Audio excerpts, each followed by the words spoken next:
Le ministre des Enseignements secondaires, en collaboration avec le Minpostel, la CRTV, l'UNESCO et l'UNICEF, a développé une plateforme d'enseignement à distance pour les élèves du secondaire au Cameroun. Une série d'enseignements dispensés par des enseignants de qualité. Pour les élèves du secondaire.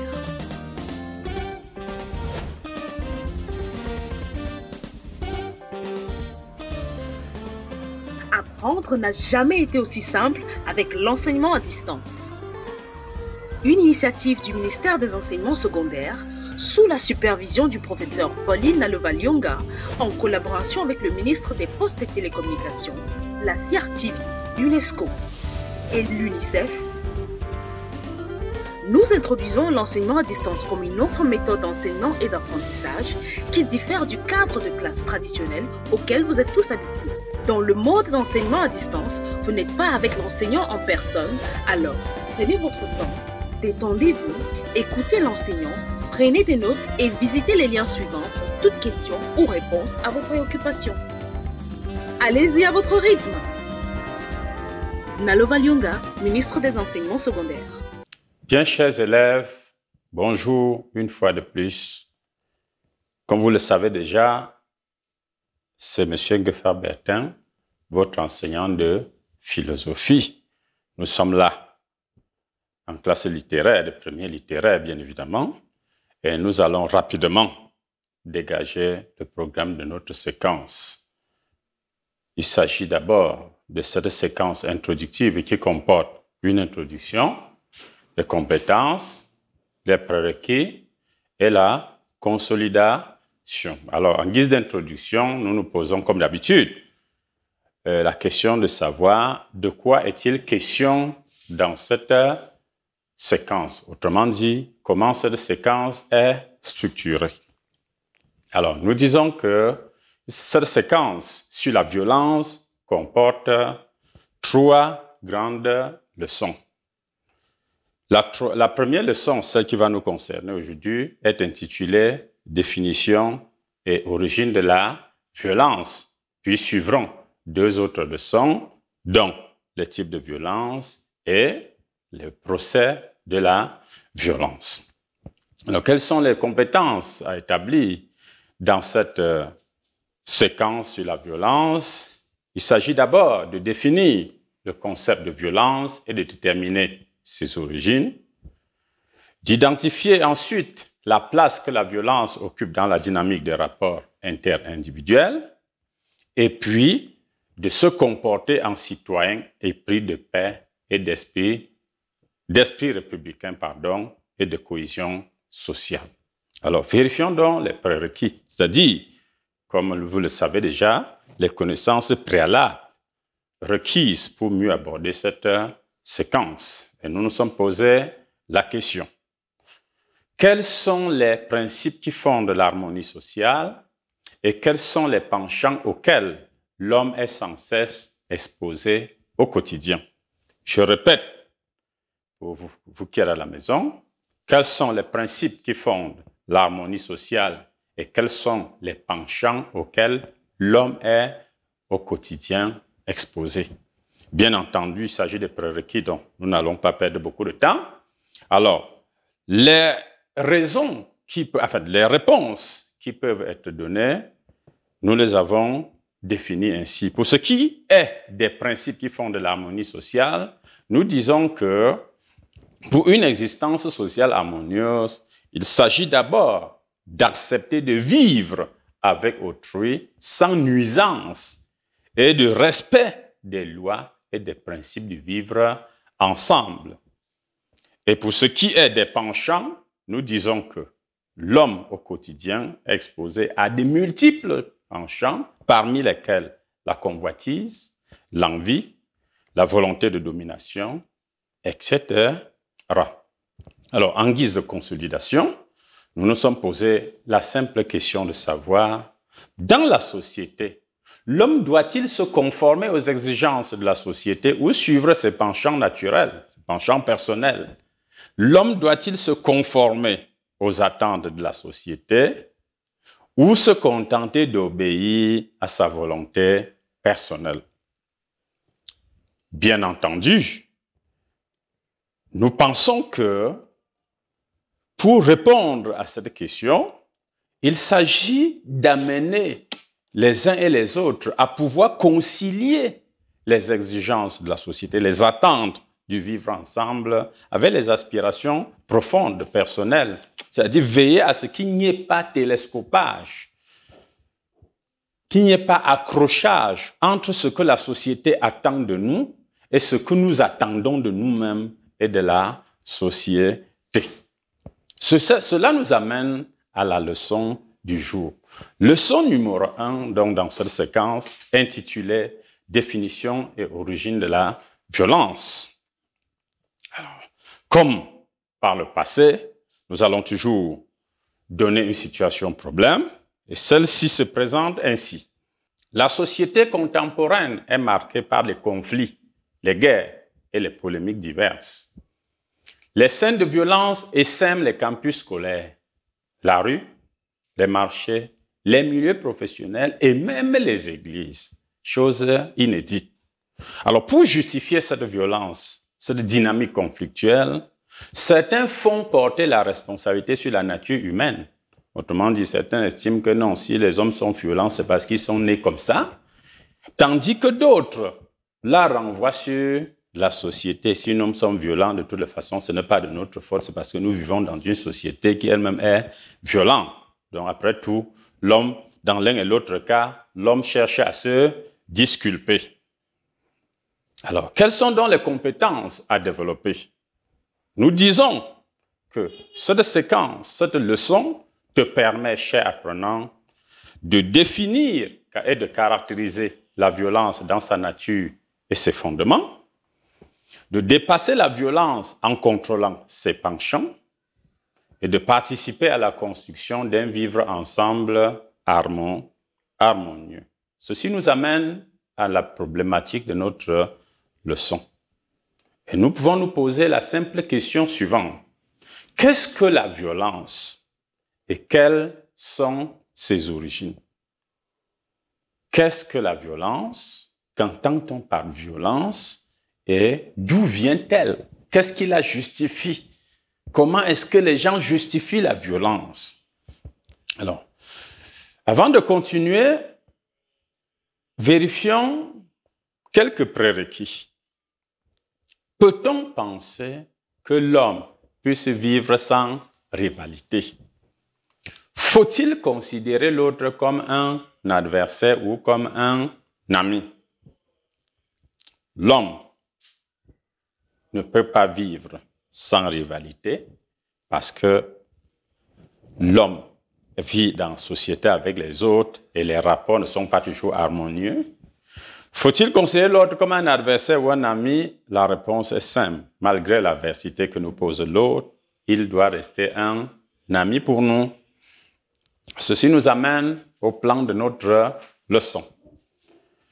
Une introduction, définition du concept de violence, origine de la violence, et à ce niveau, sur l'origine de la violence, nous allons examiner la thèse naturaliste et la thèse culturaliste. Et nous finirons bien évidemment par en retenant des citations utiles et, bien entendu, questions d'évaluation pour voir, apprécier notre degré de compréhension de la leçon du jour. Sans plus tarder, passons à notre introduction. Nous avons dit que, en guise d'introduction, deux préoccupations fondamentales. La nature de la violence. Il faut saisir la nature de la violence. Qu'est-ce qu'elle est? C'est quoi la violence? Que faut-il entendre par violence?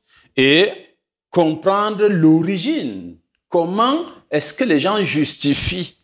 D'où vient la violence? Pourquoi les hommes sont-ils violents? Pourquoi la société est-elle violente? Alors, commençons donc par la définition de la violence. Et comme je vous l'ai toujours dit, la meilleure définition commence toujours par l'étymologie. Ici, on constate que la violence vient du latin vis, qui signifie justement violence, mais qui signifie aussi force, vigueur, puissance. Vice désigne donc l'usage de la force. L'usage abusif, faut-il le signaler, de la force et par ricochet les voies de fait. Bien entendu, s'il y a cette proximité entre la violence et la force, il y a pourtant à signaler qu'il y a une bonne différence qui doit être faite entre la violence et la force. Et couramment, quand on dit de quelqu'un qu'il est violent, et quand on dit d'une autre personne qu'elle est forte, vous voyez bien qu'il y a toujours une nuance sémantique, en ce sens que quand on dit de quelqu'un qu'il est fort, la force suscite toujours de l'admiration.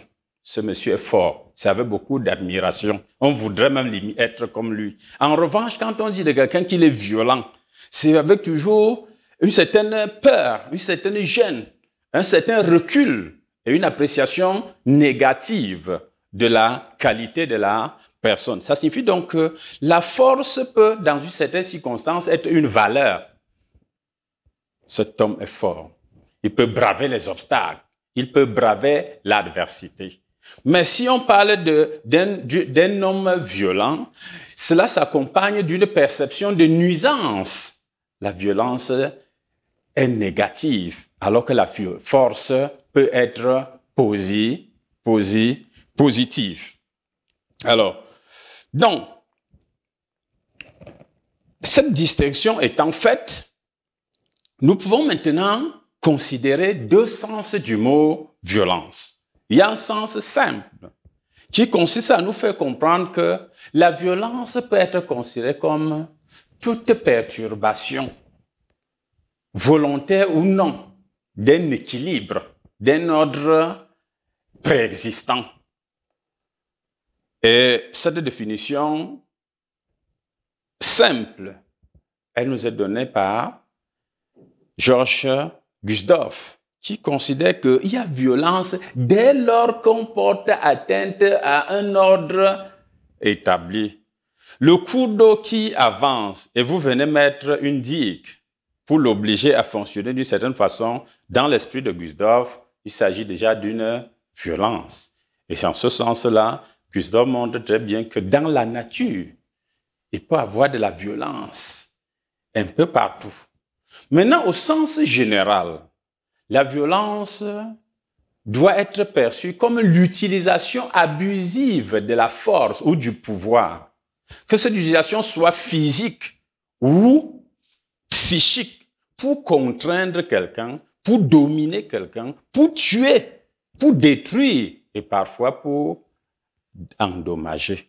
Il s'agit d'une utilisation abusive, un excès, avec des mesures, avec exagération d'un pouvoir physique ou psychologique pour amener quelqu'un à faire quelque chose contre sa volonté. Alors, cette définition étant donnée, nous pouvons maintenant nous intéresser à l'origine de la violence. La question est la suivante. Pourquoi les hommes sont-ils violents? Pourquoi y a-t-il tant de violence dans le monde? On parle même d'une omniprésence de la violence. Deux thèses se proposent pour justifier l'origine de la violence. La première, c'est la thèse naturaliste. La seconde, c'est la thèse culturaliste. Commençons par la thèse naturaliste.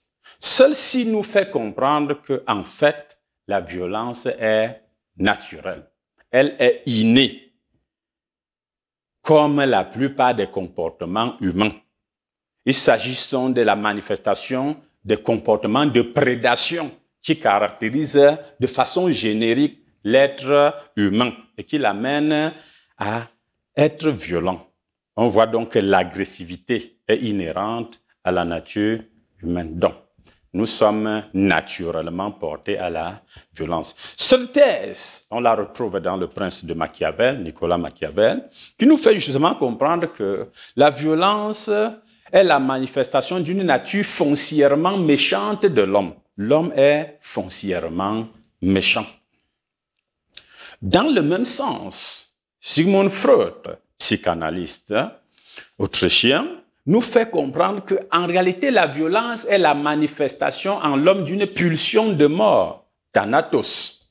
Sigmund Freud pense que la violence s'installe à l'homme lorsque cette pulsion de mort prend le dessus sur la pulsion de vie qui est Eros. À cet effet, il déclare que l'homme n'est point cet être débonnaire au cœur assoiffé d'amour, mais l'être au contraire qui doit porter au compte de ses données instinctives une bonne somme, j'allais dire, d'agressivité. Je reprends pour vous qui êtes à la maison. L'homme n'est point cet être débonnaire au cœur assoiffé d'amour, mais l'être au contraire qui doit porter au compte de ses données instinctives une bonne somme d'agressivité. Donc voilà donc la thèse naturaliste. Maintenant, la thèse culturaliste, qu'est-ce qu'elle dit? Elle nous dit que la violence est l'héritage du contexte socio-culturel, de l'environnement social et de la civilisation dans laquelle l'homme évolue. Les contraintes de la vie sociale, les pressions sociales, les pressions économiques, les injustices, les frustrations diverses peuvent amener un homme ou un groupe de personnes à devenir violent. Donc, c'est la société qui rend l'homme violent. Rousseau, ce philosophe que vous connaissez très bien, Rousseau il parle de la thèse de la bonté naturelle de l'homme. L'homme n'est bon, mais la société le corrompt. Pour nous faire comprendre qu'en fait, l'homme est dévoyé par les affres d'une mauvaise civilisation. Et c'est pour ça qu'il disait que cette déplorable civilisation est cause de notre mauvaise moralité. Cette déplorable civilisation est cause de notre mauvaise moralité. Donc, ce n'est pas nous qui avons voulu être mauvais, c'est la civilisation. Alors, cette thèse culturaliste se base sur plusieurs explications. Il faut maintenant voir les diverses explications qui sont fournies sur le plan socio-culturel pour justifier la violence. La première, c'est que l'avènement du capital, avec la notion de la propriété privée, a exacerbé les tensions sociales avec la cupidité, la convoitise, la concurrence, l'envie, la jalousie, etc., etc. La deuxième explication, c'est celle qui montre qu'il y a la fracture sociale avec la naissance des classes sociales. Les tensions qui naissent de cette fracture amènent les classes sociales à vivre en conflit permanent. La rivalité entre les riches et les pauvres, entre les forts et les faibles, trouve ici son fondement. L'autre explication, c'est celle de l'hyper-développement des réseaux sociaux. Vous savez, on parle aujourd'hui de la galaxie GAFA. GAFA, ça veut dire Google, Amazon, Facebook, Apple. On parle de la cyber-violence, la violence des réseaux sociaux. L'autre explication, c'est celle des différences culturelles. Les clivages, nous, eux, avec la naissance du libéralisme, le rejet de l'autre. Et cette division, cette fracture entre le nous et le eux est théorisée par Georges Dumézil. L'autre explication, finalement, c'est l'addiction de la société et de la jeunesse pour l'alcool et les drogues. Et la violence en milieu scolaire trouve généralement ici sa plus grande explication. Que faut-il donc retenir? La première chose, c'est que la violence constitue toute atteinte à l'intégrité physique ou morale, une entrave à la dignité d'un être. Ça, c'est la définition de la violence. La deuxième chose, c'est reconnaître la double origine de la violence. Elle peut être naturelle ou culturelle. Ceci nous amène, comme vous le savez déjà, à la rubrique des citations utiles. Ici, je vais vous donner cette citation d'Isabelle et de Bruno Eliade, qui nous disent que la violence commence dès qu'il y a non-respect de la dignité d'un homme. Je reprends. La violence commence dès qu'il y a non-respect de la dignité d'un homme. Au bas de cette citation, nous avons indiqué un certain nombre de références bibliographiques qui pourront vous aider à mieux asseoir votre réflexion. Nous avons le dictionnaire Larousse, dans lequel vous trouverez des définitions non exhaustives, sans doute, de la violence. Nous avons le Prince de Machiavel. Nous avons le malaise dans la civilisation de Sigmund Freud. Et nous avons, entre autres, Léviathan de Thomas Hobbes. Bien évidemment, il y a d'autres textes, mais ceux-là peuvent déjà vous permettre de mieux approfondir.